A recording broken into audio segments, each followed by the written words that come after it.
music, or simple lifestyle. We bring you the best the Black community in Ottawa has to offer and so much more.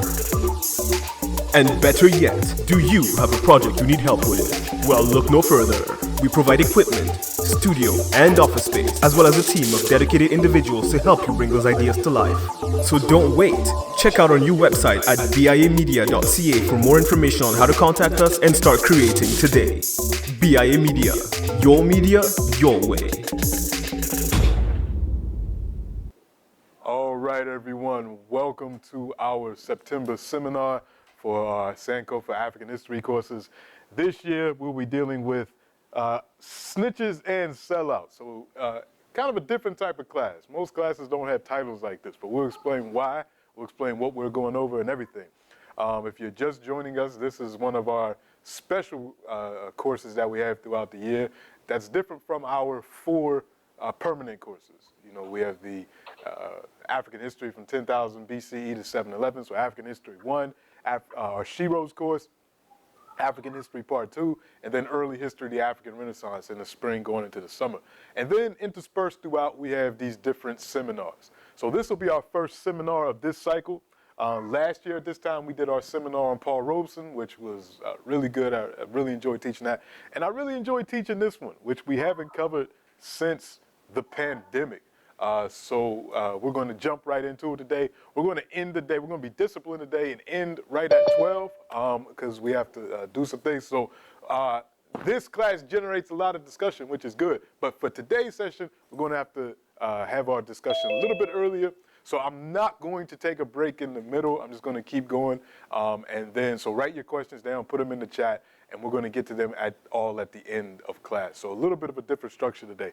But we're going to jump right into it. So what do we mean by a seminar, a 4-week seminar on snitches and sellouts?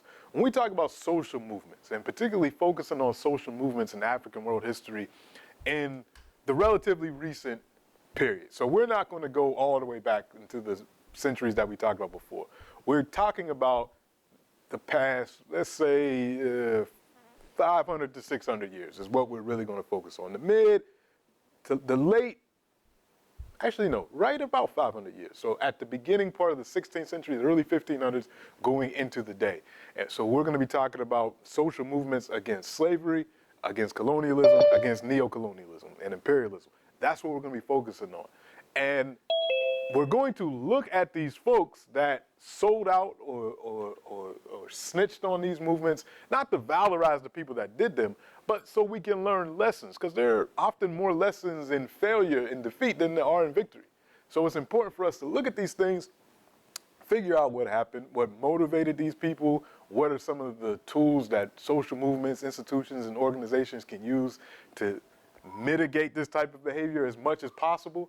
Even though it's not complete, you can't completely get rid of it, but there are ways to try to weaken its impact, and we'll talk about those. So that's what we'll get into over the next 4 weeks. So as always with our classes, with our seminars, our lecture, there is also a course website associated with this. So you can look at all the readings and background information on more of these movements and what happened to them on that course website. Just like our last one, that course website is also being updated, and by the time that this seminar is over, you'll be able to see the updated version of it. But you can still use the one from Thinkific, get all the resources, you can watch the videos and previous recordings of this class. So what are we going to talk about today? We're going to talk about, we did that, what we're studying. We're going to talk about the definition that we're going to use in this class for snitches and sellouts, because there's very specific definitions that we'll use to kind of analyze it. And it might be different than what some of you might be thinking. And what are some of the early examples of betrayal in the period of slavery colonialism? So that's what we're going to talk about today. And when you have slavery and colonialism together, that's on purpose. Because essentially what we're talking about is an interconnected phenomenon. Slavery is the exploitation of African labor outside of the continent, primarily. Colonialism is the exploitation of African labor and resources inside the continent. And there's a direct link between the two. One sets the stage for the other. So that's what that's about. All right. To start, who are we talking about when we talk about the people that are being betrayed? Now, I always like to start us off with this kind of ideological grounding. And it comes from the People's Democratic Party of Guinea, the PDG, the party of Ahmed Sékou Touré. And he was a leader in the second half of the 20th century of Guinea. He was the only leader in French West Africa to say no to the French neo-colonial strategy of essentially controlling West African resources and West African currencies. He was the only one to say no. And his country were the only people to say no in their referendum in 1958. But he writes in his book, Strategies and Tactics of the Revolution, today we have the people's class, constituted by the working strata, and the anti-people's class, constituting the support of all imperialist, colonialist, and neo-colonialist action. Because it is composed of feudal and bourgeois-minded individuals living on human exploitation and having individualistic aspirations contrary to those of the people. So when we talk about the African people in this class, we're not talking about everybody that happens to live in Africa, or everybody that happens to be black, or everybody that happens to be Afro-descendant. The people's class, the working strata of Africa, people that don't live on the exploitation of others, people that aren't bourgeois-minded, aren't feudal-minded. These are the folks that we're talking about. Most of the people on this call, most people on this call, we don't own factories, we don't own mines, we're working class people. And the struggle for the working class is what we are talking about in this class. So, definitions. You might want to write this down, take a screenshot of this. This is what we'll be using, and I've modified this since the last class to make it a little bit more exact. So, when we talk about a sellout, very specific definition, and I'll explain why it's different than what you might be thinking. A member of an African population with, and this is what I added for this seminar, with authority and responsibility to African collectives who assist the anti-people's class in its efforts to exploit African people in exchange for personal gain, whether that personal gain comes in the form of prestige, money, freedom, and there's an asterisk next to freedom because we're talking about individual freedom, not collective freedom, etc. This is the definition that we're going to use for sellout. So I want to break down a couple of things. A sellout is doing these things for personal gain. So it's not an African leader that makes a wrong decision, a wrong tactical decision. For instance, I'm going to give a couple of examples of people that say, oh, this person's a sellout, but in this case, they're not. One is Nelson Mandela. If you listen to a lot of people, people will say Nelson Mandela sold African people out at the end of apartheid because they didn't fight for, economic control and these types of things and the return of the land and all that was a sellout. I wouldn't call Nelson Mandela a sellout. I say Nelson Mandela made a tactical mistake. Nelson Mandela looked at the situation at the end of apartheid, looked at the violence that was going to occur as a result of African people being fed up with the situation, the Afrikaners still being heavily armed, and there was going to be a very, very violent confrontation.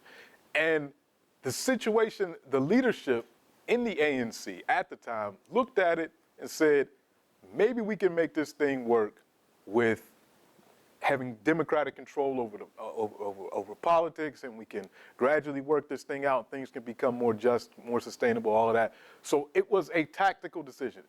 Do I disagree with the decision? Yes.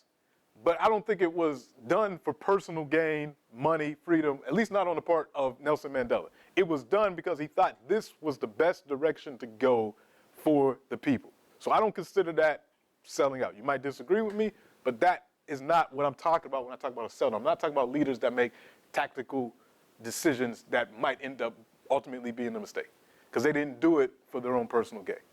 Other folks that I don't consider sellouts, some people will say Barack Obama is a sellout for his actions in Africa and Libya and all that. I wouldn't put Barack Obama in the category of a sellout because Barack Obama never had authority and responsibility to African collectives. Barack Obama never presented himself as a leader of black people. Barack Obama wanted to be president of the United States. That's what he decided. He was never in charge of any Black Panther Party. He was never in charge of even any NAACP. Barack Obama was a member of the Democratic Party of the United States, wanted to be president of the United States. He never said he was doing anything to specifically in charge of any organization of African people. So the choices that he made as president of the United States fall in line with what the Democratic Party and the Republican Party, but to different degrees, want to do in expanding neocolonialism of the United States. That's their job. He never said he was doing anything different. So that's not a sellout. He had no he had no responsibility, no authority over any African collective. So he's not a sellout. Yes. It also wasn't for personal gain. It also wasn't for personal gain. I'd agree with that. I mean, I don't agree with him. I don't agree with his actions. I don't agree with the Democratic Party. But again, that's not selling out. Another name that we use all the time, Clarence Thomas, or just black conservatives as a whole. They're not sellouts. No, why? Because they don't have any authority or responsibility in African collectives. You might think that they should have some type of moral thing that, oh, you're black and we have this linked fate, then you're in a position of power and you should want to look out for black people. But that's our issue. That's not their issue. Clarence Thomas never said, I'm working for black people. Clarence Thomas says, I'm working for America. The position of black conservatives is, it's the same conservative position that other conservatives have. We're living in this world as individuals.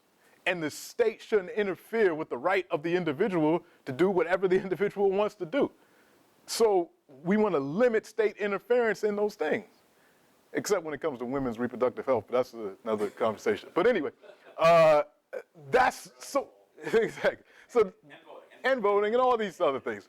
But that's not a sellout because this person never had authority or responsibility to African collectives.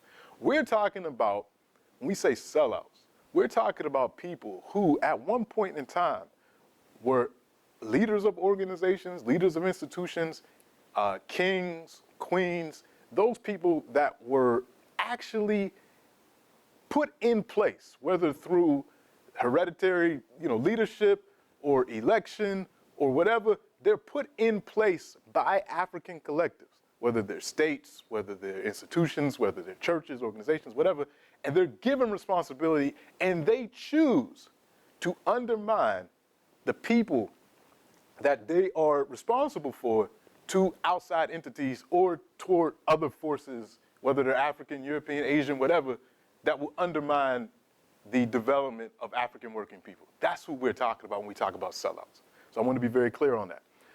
Now, second definition, a snitch. This person doesn't necessarily need to have particular authority. This person doesn't need to be in any position of responsibility, but they provide information. So they have access to information. It's either second hand or first half, concerning liberation efforts to the anti-people's class in exchange for personal gain. That's a snitch. They provide information. They're telling on somebody. So they can come from any strata, but a sellout has that position of authority and responsibility. That's the key difference. All right, so those are our definitions. Write them down, understand them. And today we're going to be talking about examples of both, and we're going to be focused on the period of enslavement. That's what we're going to be talking about. So our first case is a sellout. He's not a snitch, he's a sellout. And we're talking about Alfonso I of the Kingdom of Congo.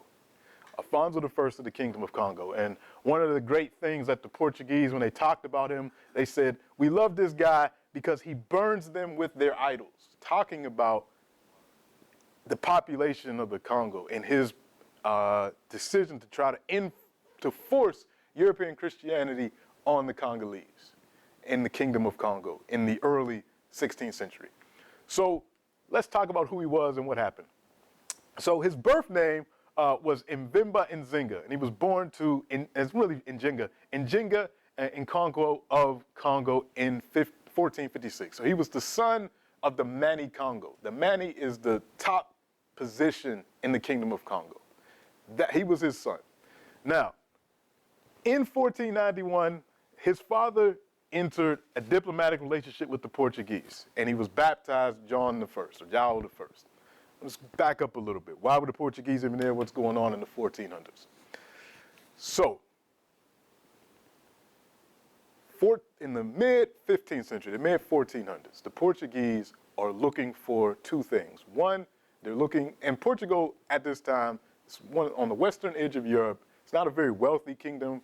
They were one of the areas in Western Europe that was controlled by the Moors, so those Northwest African and Arab Muslims that controlled Spain and Portugal starting in 711, where we ended our last class.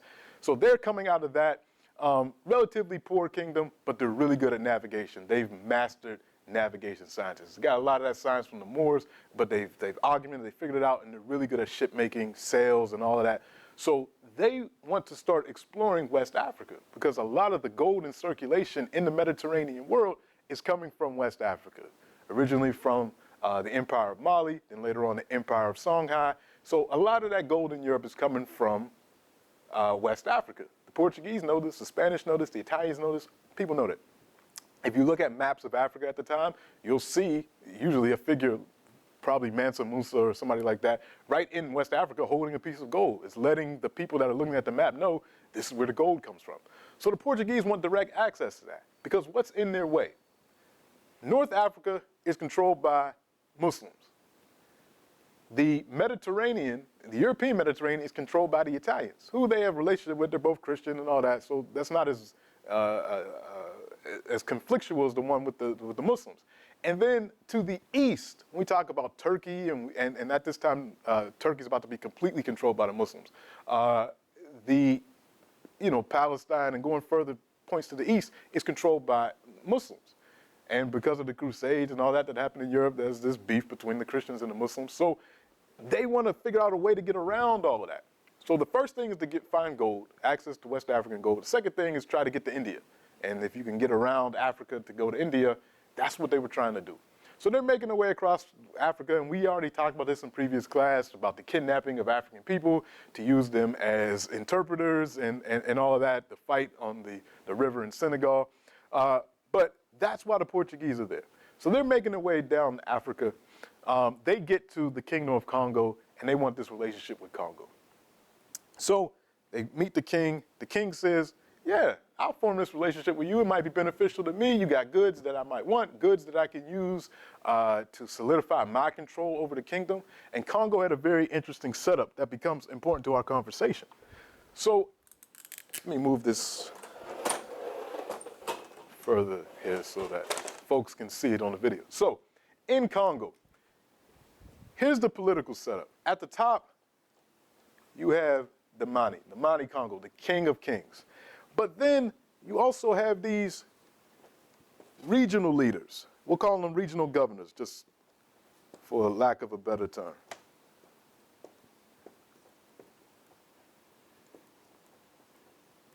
Now, these regional governors could be related to the Mani Congo. The Mani Congo could be related to them through marriage, so he has multiple wives in order to maintain relationships with all these regional governors.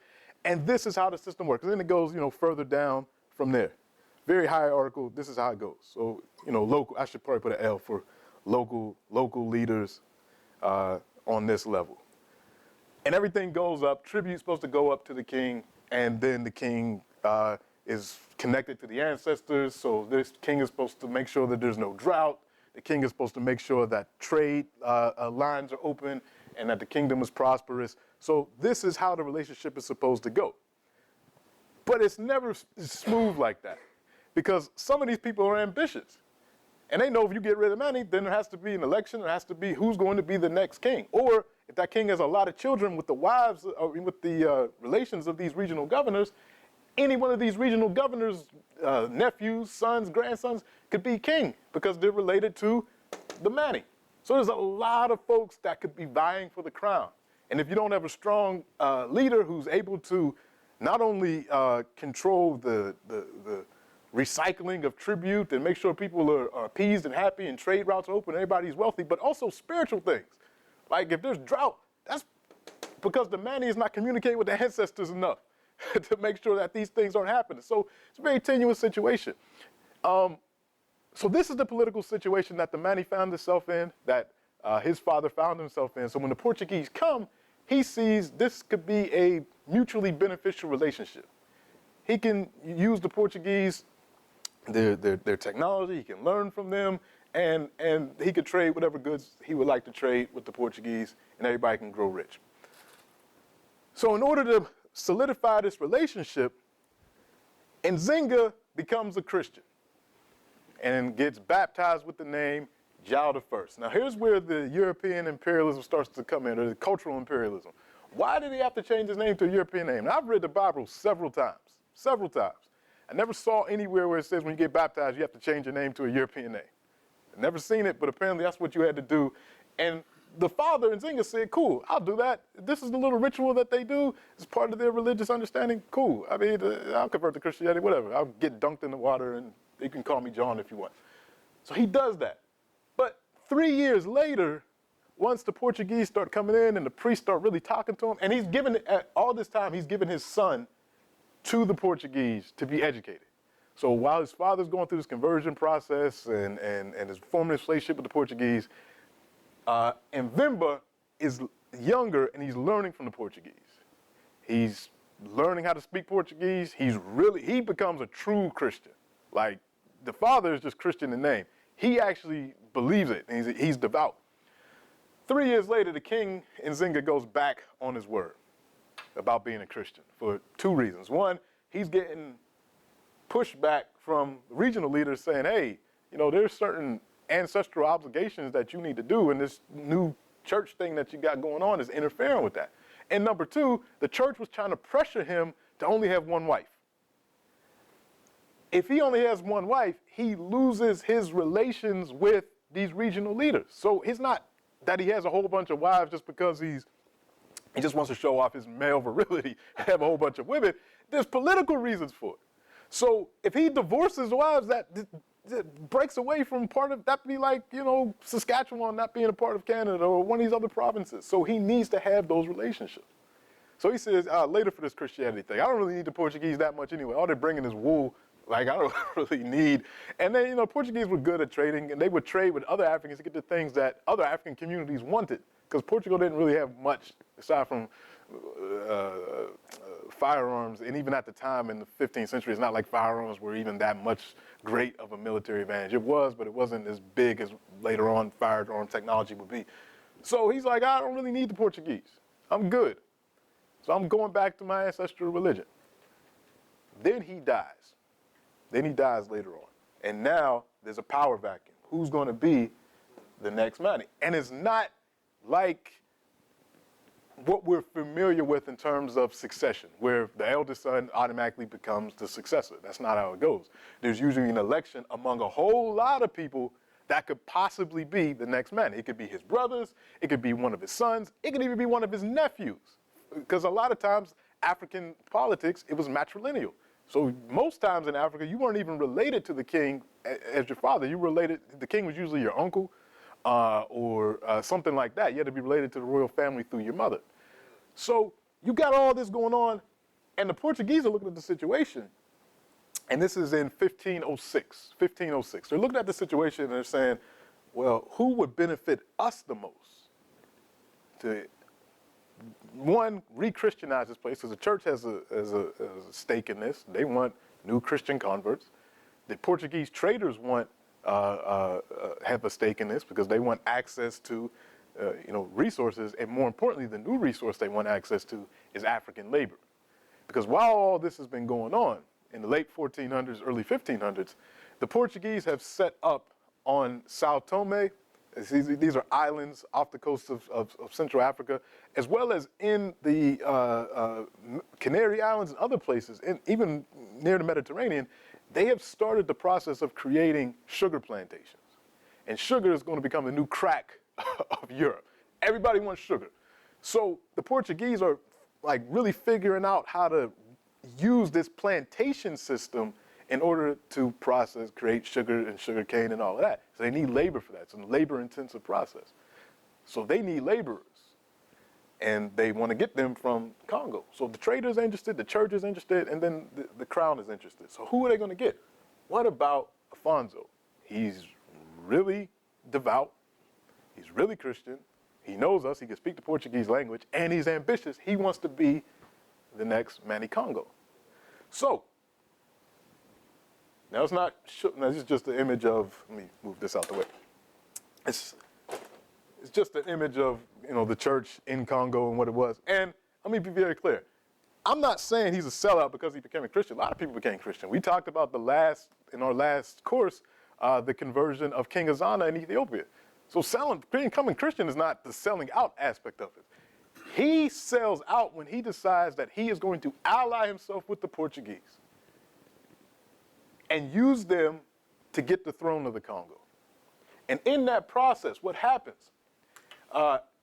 He usurps the throne from other more suitable replacements from among his brothers and cousins and other folks with Portuguese support.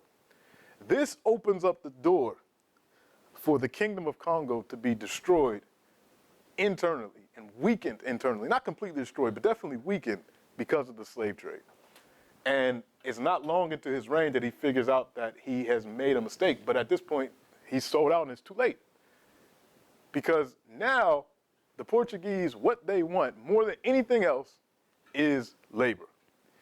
And what they're going to do, they're going to tell Alfonso, okay, every time you go to war to pacify one of these regional governors that are looking at you as an illegitimate king, everybody that you get in war, you sell to us. But eventually, once he conquers everybody, there's no more captives to sell. But the Portuguese still have a desire for labor. So what do? They go to another one of these regional governors and say, he's not doing a good job. You should go to war with him. And when you go to war, anybody you capture, sell them to us. So they start sowing these seeds of discord. And it's easy to do because this system is flawed. If you've taken classes with me long enough, you know how much I despise monarchies because I think they're not good systems because this is what ends up happening. So this is what he does. And the other thing, the other way he sells out his people, the other way, is when he becomes a Christian, it's not just that he converts to Christianity. He makes it a point to try to stamp out all ancestral practices, spiritual practices in his kingdom in the name of Christianity, which is another aspect. So you can, whatever your own personal beliefs are, and you have this transformational experience where you become a Christian and all that, that's cool. But when you get to the point where you're burning people with their idols because they refuse to worship your new idols, that's when you also have an issue. And that's when you become a tool of cultural imperialism because it's not, but anyway, the result of his selling out, the Portuguese, who are now also in Brazil, because as we move into, and he reigns for about 40 years. He reigns for a very long time, lives for a good amount of time. And it's during his life in the early 16th century that Columbus gets to the Americas, and the Americas start to get exploited. Indigenous populations are being worked to death. There's a decision made that, hey, we've already started enslaving Africans on these islands like Sao Tome and Cape Verde and the other places. And even in Spain and in Portugal, those are called the Ladinos. These are Africans that were enslaved in Spain and Portugal, and they worked there. Let's start bringing them over to the Americas to, again, exploit their labor in the gold mines and silver mines for a number of reasons. One, Africans have, it was believed, greater resistance to tropical diseases because they live in the tropics, and more experience with European diseases, so they were less likely to die as quickly as indigenous people, racist ideas about how Africans could work, and then even more technical things, like Africans have experience in gold mines and mining in Africa, so they could do the same things in the Americas. They have that technical experience. So all of that was kind of the rationale. So more and more Africans start to get imported into the Americas. And this labor need just keeps growing. So Alfonso is seeing this, and he's seeing his kingdom, this once prosperous kingdom, start to decay from the inside. Because now you have all of these fighting between regional governors among themselves, regional governors rebelling against him, and through all these conflicts, all of the captives from whatever side loses are going to the Portuguese.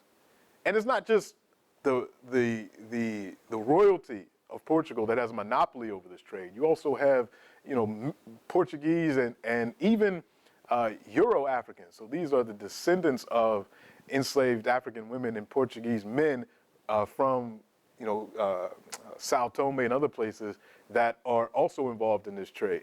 And they're instigating a lot of these conflicts in order to get captives to sell into Brazil into other places.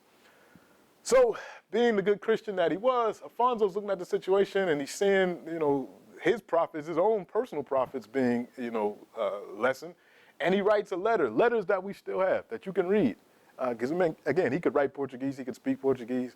And he sees the King of Portugal as his Christian brother. He doesn't see himself as any subordinate to the King of Portugal.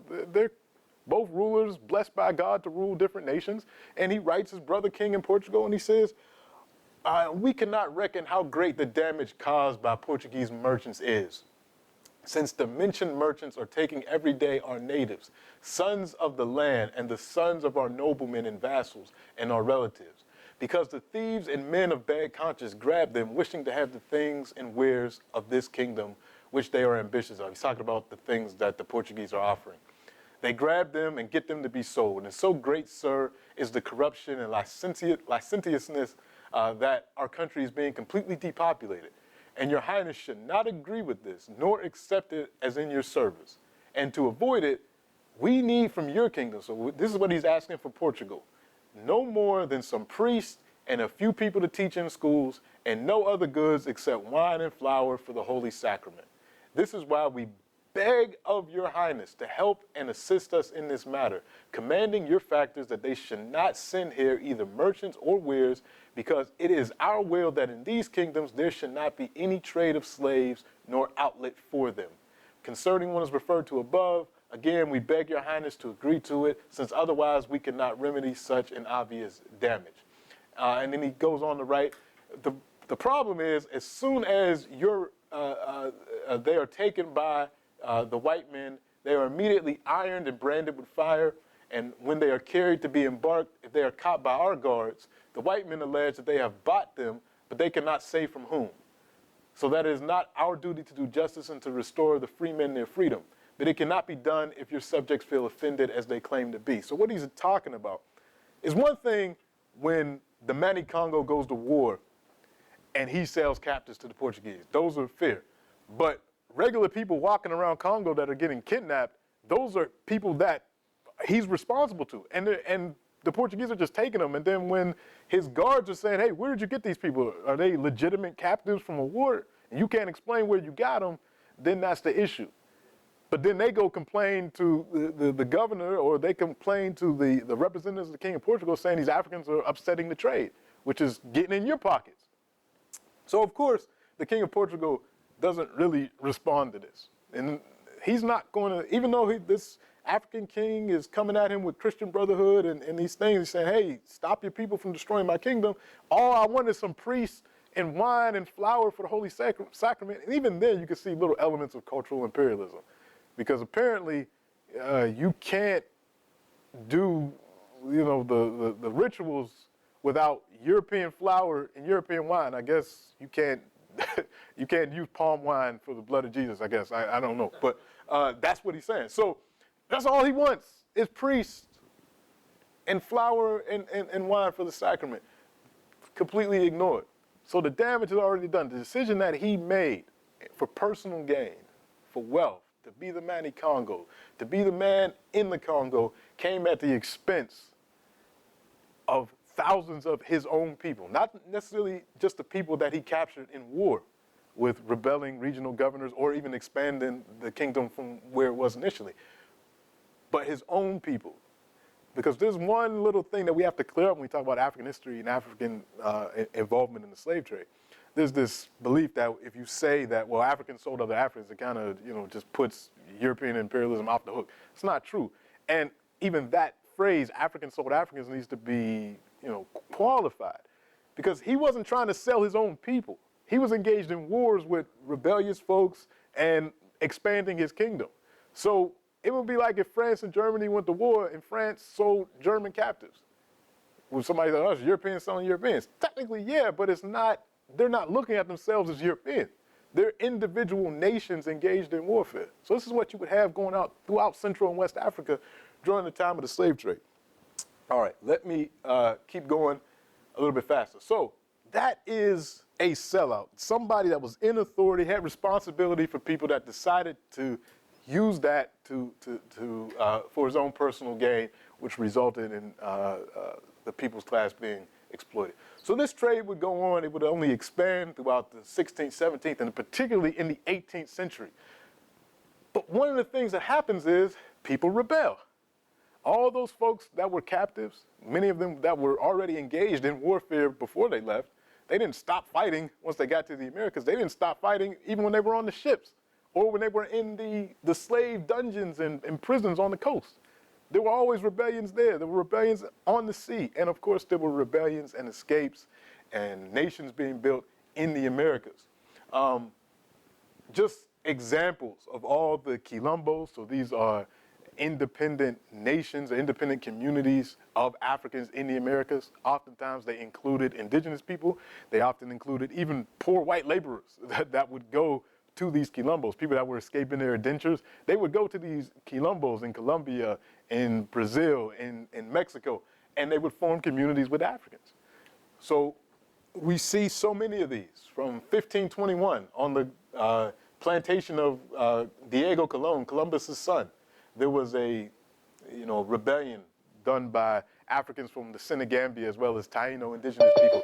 You had the first collective action of Africans in what would become the United States was 1526 in South Carolina, where the Africans that were brought there by the Spanish rebelled in allegiance with the indigenous population, and they burnt down the would-be Spanish colony, and they set up their own nation in South Carolina. So you got all these different examples that we'll talk about in other classes, but probably the most significant one was the one in Haiti, and I'm going to go a little bit faster. Actually, no, let me talk about Barbados first, and then I'll get into Haiti. 1675. This was a would-be rebellion in the island of Barbados. Sugar economy. Yeah, question. Oh, I thought, sorry. And this was King Cuffy's rebellion. So for all of these, now I'm going to talk about a snitch. So this doesn't sound like we're talking about snitching. So I'll talk about what was going on in the place, the plan, and then how the plan was betrayed. So King Cuffy's rebellion, 1675. At the time in Barbados, there were about almost 40,000 Africans to about 17,000 whites. And these whites were divided between poor whites and rich whites. It was a sugar economy, highly labor intensive. Africans just being brought over to engage in the sugar, production. You had a very interesting relationship between the poor whites that were there and the Africans that were working there, and there was often collaborations between the two. We see this very early on in the 1600s in a lot of places in the Americas, and this is where we're going to see the use of racism by the wealthy whites to break up this coalition. And this is the continued process that we see today. All right, so petite maroonage was very common in Barbados, meaning people would, and here's another thing about the psychology of enslavement. Enslaved people never saw themselves as property the way that the slave masters wanted them to be. They were property, they were movable property, they were chattel. Enslaved people never saw themselves as chattel. Slavery was a condition to them. And it was a condition that, sometimes they said, well, I'm tired of the condition today, so I'm gonna be free for a little bit. This happened a lot. People would just run away from slavery for a little while, and they would come back. They would take their own vacations. I think I got some students in my class that practice petite maroonage throughout the semester. They just leave out. I don't see it for a minute. But anyway, this was very common in Barbados. So people would just take a break from slavery, and then they would come back. Even enslaved people, one of the things that precipitated a lot of rebellions, it was when the situation changed, it would become completely unbearable. Meaning, there were usually rules on the plantation where we're going to get Sundays off, or we expect that we're going to have this much food. So when the food becomes scarce or the masters decide, no, you can't have these days off, those are the things that really jump off rebellions. Because they're like, we're enslaved, we get it, we're in this condition, I'm going to try to get out of it when I can, but I'm in it for right now. But if you go too far, then forget it. Let's just rebel. So a large percentage of the folks in Barbados were Coromantee Negroes. This is a term we're going to see a lot today. Coromantee Negroes. These are Africans that came from what's now Togo, Cote d'Ivoire, and Ghana, what they called the Slave Coast. And the city of Coromantes in modern-day Ghana was kind of the last port that these Africans would come out. So in the records, of the English, the Dutch, the Spanish, the Portuguese, they would call these folks Coromantee Negroes, Negroes that came from this portion of Africa. And you know them by their names, because you'll see in these rebellions the names Kwame, Kwamina, Kofi, Kojo, Kwesi, all these names keep coming up, because if you know anything about that cultural area, people have day names. You have a name based on the day that you were born. Like, for instance, my son's middle name is Kwesi because he was born on Sunday. If you're born on Saturday, your name is Kwame, so on and so forth. So you see a lot of those names repeated in the historical record. So here was the plan, and this plan was prepared for 3 years. Africans working in Barbados on these sugar plantations, sisters that are working in the fields, working in the house, brothers that are working with animals, all different types of enslaved Africans are planning and plotting, and even working with, like I said, poor whites, figuring out, what are we going to do? We're going to take this thing over, but be quiet about it. We're going to plan, we're going to plot, we're going to make sure that this thing works. The call was going to be for a general uprising among working class people. Again, the majority of which are enslaved, but there's also poor whites here. They're going to burn the cane fields because they understand this is what the wealth is being generated for. We're going to burn the cane fields. We're going to slit all the slave masters' throats, and we're going to install an older man named Cuffy, which is probably Kofi, as king on June 12th. That was going to be the plan. And it's really important when we talk about these cultural retentions, because these Africans were going to create a monarchy based off of the types of monarchies that existed in what's now Ghana, Togo, Cote d'Ivoire, where the stool is the symbol of authority. So not like a throne in Europe or the crown in Europe, but the stool. The stool is the symbol of political and even some elements of spiritual authority in these regions. That's what kicked off the war later on in Ghana, the war for the golden stool. When we talk about Ya Asante, but we'll get into that in another class. But it's amazing that these Africans weren't building things from scratch. They remembered, because many of them were born in Africa, they knew what, for them, political authority, you had to have a stool. So they were going to carve a stool, they were going to install Kofi as king, and that was going to be the plan. Well, somebody snitched. And you can read about this snitching in a text that I've uploaded on the course website called Great News from the Barbados, or a true and faithful account of the grand conspiracy of the Negroes against the English, and the happy discovery of the fame with the number of, this is Old English, those that were burned alive, beheaded, and otherwise executed for their horrid crimes, with a short description of that plantation. And this was written by an anonymous European writer who wrote about these. A lot of the rebellions and things that we'll talk about, there's always a trial afterwards in the narrative, because the Europeans wanted to figure out what happened, how do we stop this from happening again. So there's a lot of descriptions, a lot of names, a lot of things, and it's really good history for us to figure out what went down. So, just an excerpt from this text. I just want to read it to you, and I'll go a little bit faster. Some affirm that they intended to spare the lives of the fairest and handsomest women, their mistresses and their daughters, to be converted to their own use. So they're saying that one of the plans of the Africans was they were going to take all the white women and kill all the white men, and they were going to turn these white women into, for their own personal use. But some others affirm the contrary. And I'm adduced to believe that they intended to murder all the white people there, as well as men as women. And for Anna, a house Negro woman belonging to Justice Hall. And Robin, you know the story. I was thinking. No, but she's actually saying, and I'm talking to somebody in their class, if those of you are on the video, but Anna, a house Negro woman. So she's saying this woman named Anna worked in the house of Justice Hall, overhearing a young Coromantee Negro about 18 years of age and also belonging to Justice Hall, as he was working near the garden and discoursing with another Coromantee Negro working with him, told him boldly and plainly that he would have no hand in killing the Bacararos, or white folks, and that he would tell his master. All of which the aforesaid Negro woman, being then accidentally in the garden, overheard, and called to him the aforesaid young Negro man over the pails, and inquired and asked of him what it was they were so earnestly talking about. He answered and told her freely that it was a general design amongst them, the Coromantee Negroes, to kill all the white folks in the island within a fortnight, which she no sooner understood, but went immediately to tell her master and mistress. and discovered the whole truth of what she heard, saying withal that it was a great pity so good people as her master and mistress were should be destroyed. So she's saying it would have been a pity if these good masters of hers would have been destroyed. That's why she ran immediately to tell her masters and mistress about what was going on, which was the first discovery that I came to learn the knowledge of the worthy inhabitants of that noble and most flourishing island. So Anna overheard two young Coromantee Negroes talking.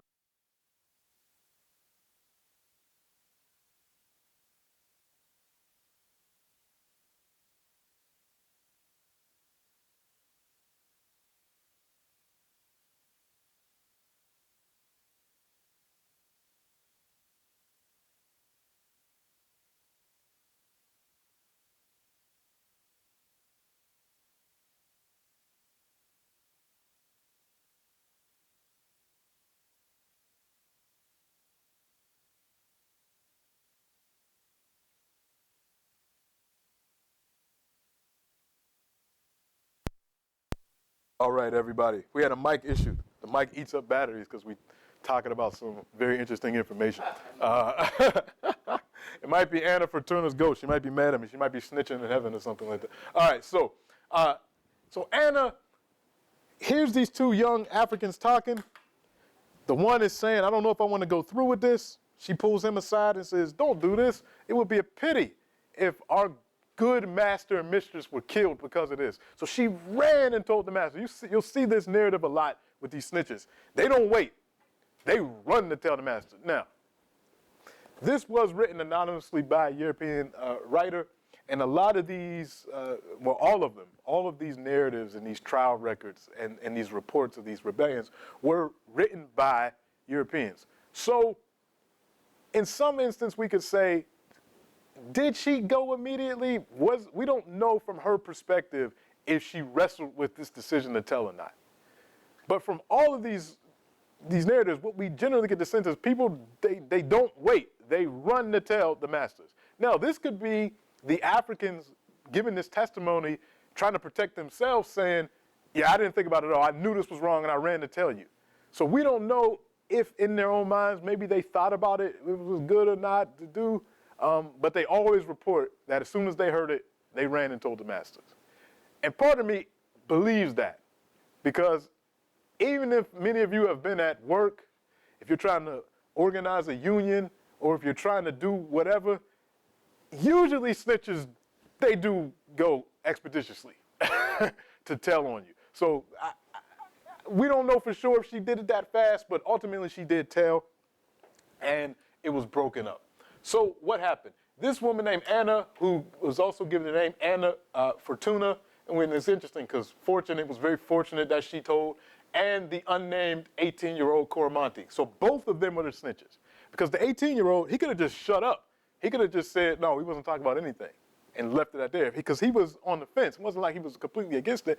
But as soon as Anna asked him, he gave up the information. And then when he was pressed by the judge, he gave up even more information. So what happened? Martial law was declared. 100 suspects were questioned and arrested. 42 enslaved Africans were found guilty, 6 of whom were burned alive, 11 beheaded, and the bodies were dragged through the streets. More efforts were made to divide Africans from poor whites. Africans couldn't meet at certain times. So all these things were put in place. Yes? I just want to highlight the top where it says she was freed as a result. Yep. She got her freedom.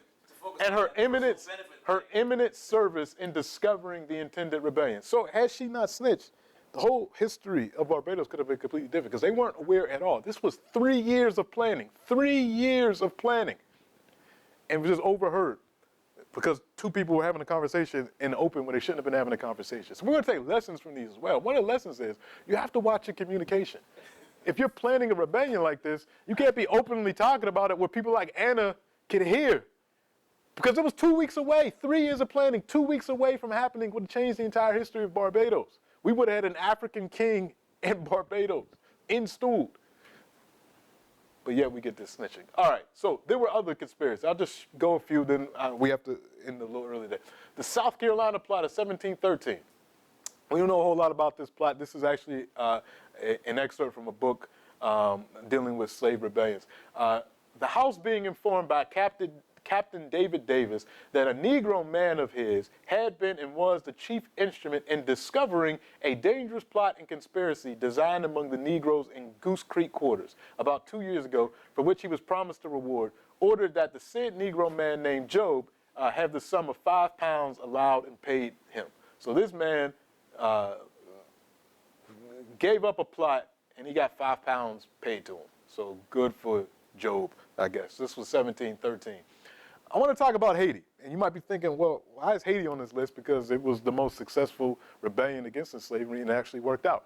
1791, Bois Cayman, ceremony pops off. And there have been a lot of rebellions in Haiti for a long time. But there was almost, the Haitian Revolution didn't happen because some of the early leaders almost sold out completely. Daniel, if you wouldn't mind playing that video. Government in Paris sent more than 10,000 military reinforcements to help the colonists reestablish white rule. Supplies were scarce in the mountains, and winter brought famine to the rebel lines. Thousands began to surrender. Toussaint Louverture was not somebody who liked violence, really. He was good at it if he had to do it, but he preferred to use negotiation, diplomacy, guile, trickery, anything but. And if that didn't work, he'd kill you, no problem. But he'd try anything else first.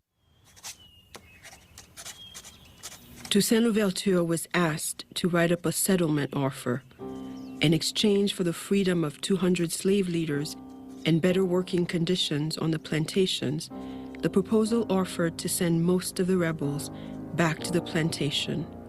It was a stark recognition of 18th century realities. Sometimes it's easy to look back at this and suggest that they were willing to sell out their followers. While the terms, I think it's true, are troubling in some ways, they were also trying to seek some change. And I think the key here is that it was really difficult to imagine that you would actually eliminate slavery. All right, Daniel, just stop it for this. Stop it there. Thank you. So let me go back and explain this a little bit more. And I'm going kind of quick. I was about to wrap it up. But this is 4 months after the Bois Cayman ceremony. If you took our Haitian seminar, this is what popped off the Haitian Revolution. So tens of thousands of Africans are uprising at this point in Haiti. And the leaders, people like Jean-Francois, George Bassau, and Toussaint Louverture, who's not the head leader yet, he's kind of a third in command, they go to the French and say, listen, these Africans are still uprising. We can send them back to the plantation to go to work, but we want a couple of things changed, and we want amnesty and freedom for 400 of the leaders. So they were willing to sell out the tens of thousands of other slaves that were rebelling for their own freedom of 400 leaders. The French say no. Toussaint then counteroffers and says, all right, we'll help drive these folks back into the plantation if you let 60 Africans, 60 of the leaders, become free and give them amnesty. Including him? Including him. The French say no. That's when they say, all right, well, I guess we got to keep fighting. But had the French just accepted that second one, 60 leaders, we wouldn't even have had the Haitian Revolution. Or it might have looked differently, because I don't think those 10,000 Africans would have went back to the plantation without a fight, honestly. But the fact that the leadership was willing to make that choice tells us a lot about how we need to figure out, during revolutionary struggles, how you organize. Because sometimes in revolutionary struggles, a top-down type leadership is incredibly important. But it could lend itself, if the leaders aren't principled, to being betrayed. So something to think about. But we do have to wrap up today. And in fact, C.L.R. James in his masterpiece, The Black Jacobins, writes, of this whole thing, political treachery is not a monopoly of the white race, and this abominable betrayal so soon after the insurrections shows that political leadership is a matter of program, strategy, and tactics, and not the color of those who lead it. Their oneness of origin with their people, nor the services that they have rendered. And that goes from C.L.R. James. We're going to actually stop there today.